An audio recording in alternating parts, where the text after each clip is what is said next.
লাইলা, মার কি হয়েছে? জ্বর।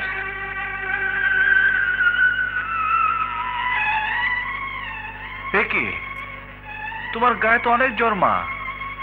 আমি এক্ষুনি তোমার জন্য ওষুধ নিয়ে আসছি।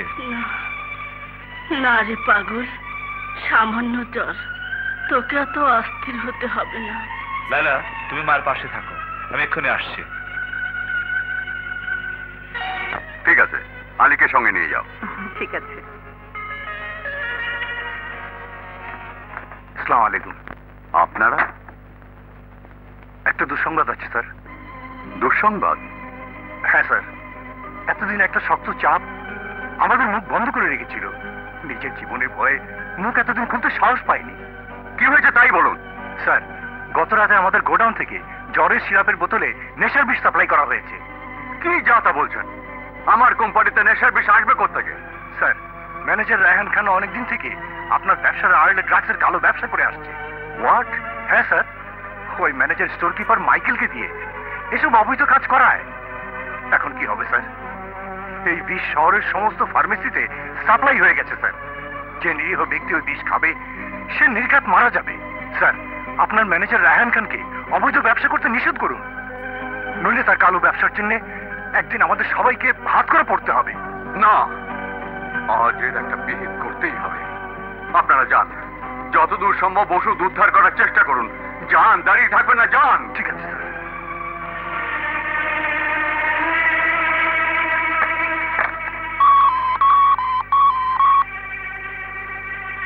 রাহান, তুমি এক্ষুনি আমার বাসায় চলে এসো, জাস্ট নাও।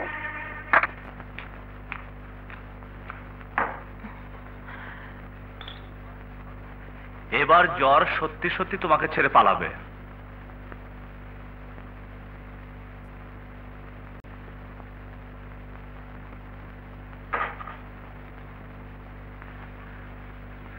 খাও মা, ইনশাল্লাহ সব ঠিক হয়ে যাবে।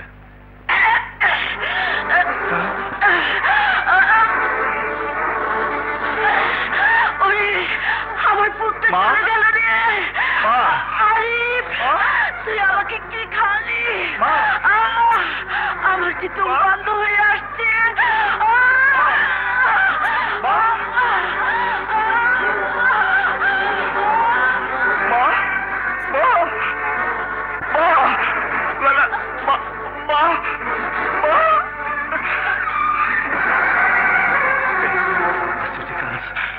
এটা তো আমাদের কোম্পানির ঔষধ।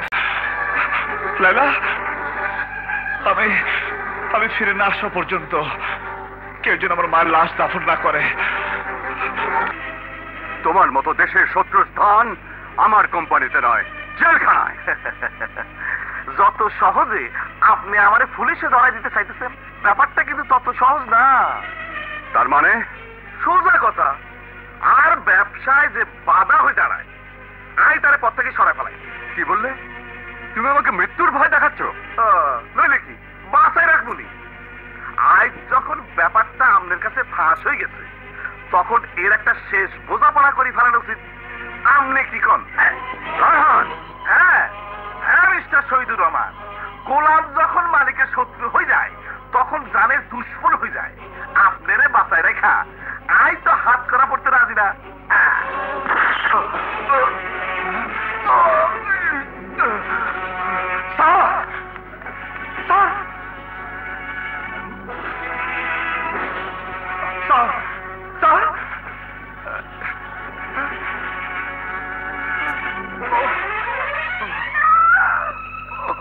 ব্যবসা নাহলে ম্যানেজার নকল ওষুধ আর ড্রাগসের ব্যবসা করতো।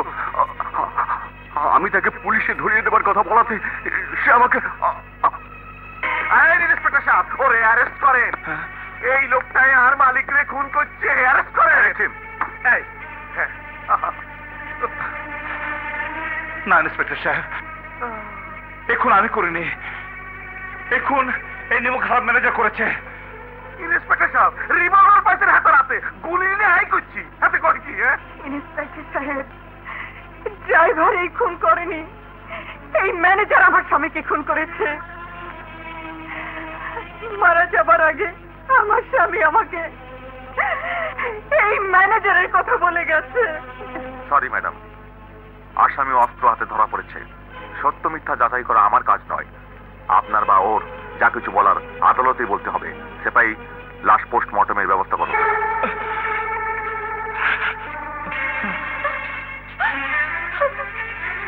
লাইলা, সব মিথ্যে। পৃথিবীর কেউ বিশ্বাস না করলো আমি জানি তুমি আমাকে অন্তত অবিশ্বাস করবে না। কোম্পানির ম্যানেজার রায়হান খান নিজে খুন করে আমাকে ফাঁসিয়ে দিয়েছে। আমাদের কোম্পানির আড়াল নিয়ে ওই রায়হান খান নকল ওষুধের ব্যবসা করত। ওই নকল ওষুধকে মাকে প্রাণ দিতে হয়েছে। আমি ওকে কিছুতেই ক্ষমা করব না, কিছুতেই না। মা কবরে শুয়ে আছে, তুমিও জেলখানায় বন্দী হয়ে আছো। আমি এখন কি করব? আমি যে আমার চারিদিকে অন্ধকার দেখছি। আরিফ, আল্লাহর উপর ভরসা রাখো লাইলা। আল্লাহ নিশ্চয় তোমার আর আমার খোকার হেফাজত করবে। তুমি ঘরে ফিরে যাও লাইলা।